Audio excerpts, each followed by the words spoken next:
there's a process that we've talked about through the years, and it is undervalued by most people because most people don't really understand what it is about. It's called segment intending.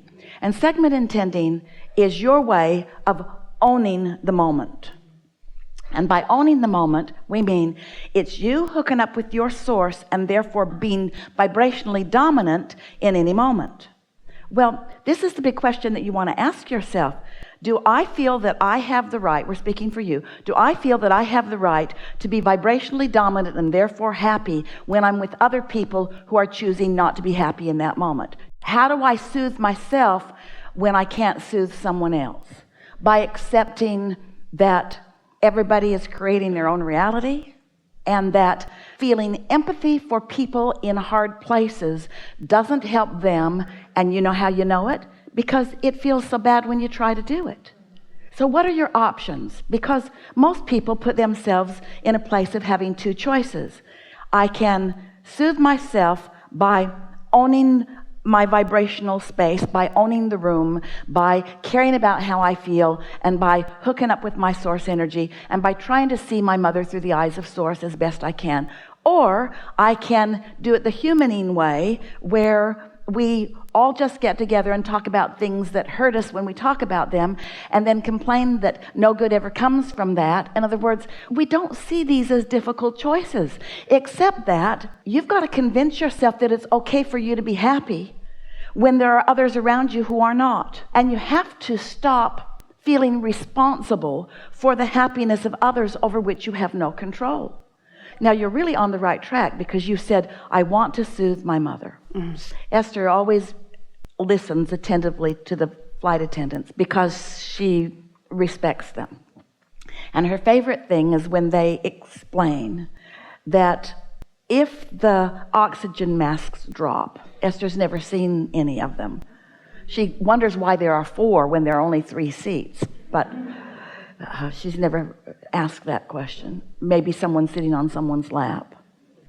But they always explain, put your mask on first before you help somebody else. And in airplanes, that seems logical to you.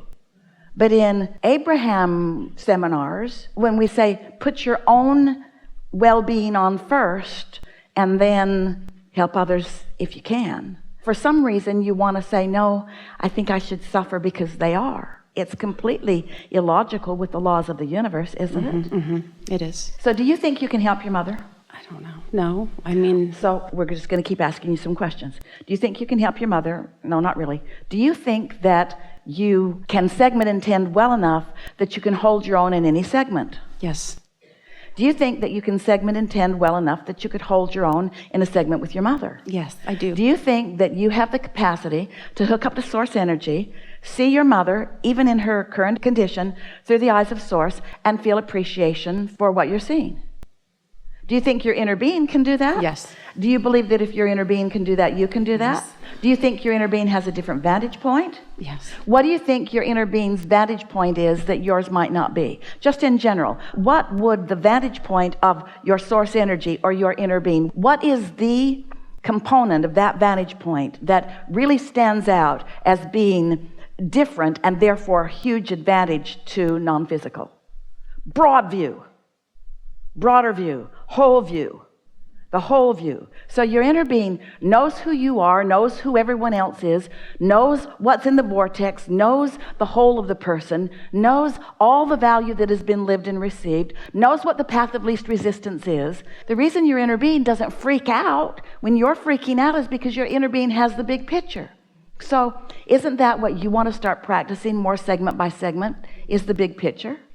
So then ask yourself the question, once you have stepped into the big picture, which of the questions that you have asked here today can you imagine your inner being asking? If you'll ask yourself, what was the reason that I asked the question that I asked? Why am I asking what I'm asking? So when we put that back to you, why are you asking what you're asking about your mother? Trying to get yourself off the hook?